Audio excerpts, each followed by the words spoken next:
Bonjour et bienvenue sur Finançoyer, votre rendez-vous d'éducation financière africaine avec Anania. Aujourd'hui, nous allons couvrir le documentaire sur Netflix Tinder Swindler, l'arnaqueur de Tinder. Nous allons parler des livres sur les finances personnelles dans une série qui va venir plus tard.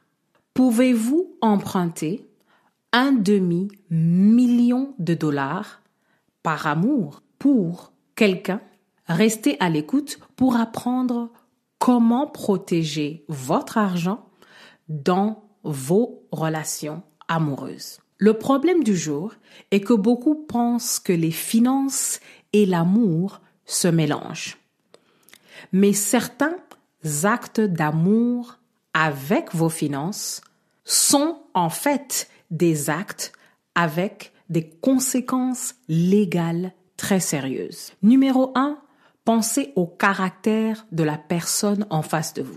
Prenez le temps d'étudier la personne en face de vous avant de donner votre cœur. Vous ne voulez pas jeter vos perles au pourceau. Numéro 2, la diligence requise. Vous devez apprendre à vérifier les choses en utilisant les sources autoritatives, les sources des sites des gouvernements officiels en Occident. Sinon, vous allez voir des vantards qui s'inventent des salaires et vous n'allez même pas être à mesure de comprendre quelle est la vraie échelle salariale de la personne en face de vous en fonction de leur position, de leur secteur ou même de leur entreprise. Numéro 3, la protection. Si vous donnez de l'argent à la personne dont vous êtes amoureuse et vous n'êtes pas marié, dans beaucoup de pays, vous avez peu ou pas de protection légale. Si votre nom est sur les cartes de crédit, les comptes bancaires et tous les documents, vous êtes responsable de tous les dommages et intérêts. Si la relation est brisée, vous n'avez pas l'option de diviser la dette en deux. Vous n'êtes pas marié, vous vous êtes séparés, mais vous allez continuer à payer dommages et intérêts jusqu'au dernier centime. La question du jour, avez-vous déjà payé des dommages et des intérêts financiers pour des actes d'amour? Quand on passe à un exemple pour illustrer le sujet du jour, en regardant Tinder Swindler, il y avait une chose qui ne tenait pas du tout debout. Le petit copain appelle disant qu'il est en danger de mort, qu'il a besoin d'argent d'urgence pour fuir ou pour payer une rançon.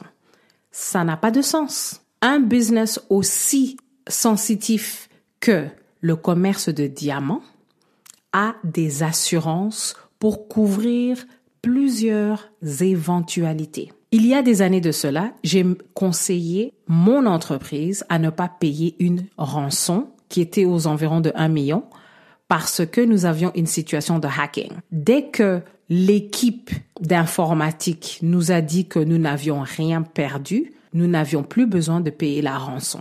En Occident, beaucoup de business doivent se couvrir avec des assurances d'après les standards de leur industrie.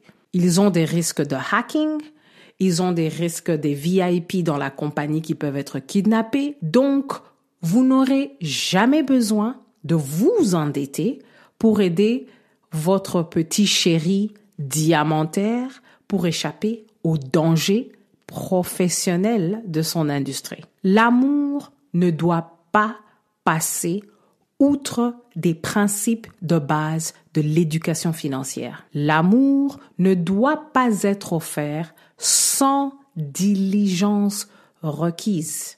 Vérifiez les choses là où il faut et comme il faut. L'amour ne met pas votre sécurité financière en péril. Donnez les bisous, mais gardez votre argent. Merci beaucoup de nous laisser un avis sur votre plateforme d'écoute et à la prochaine.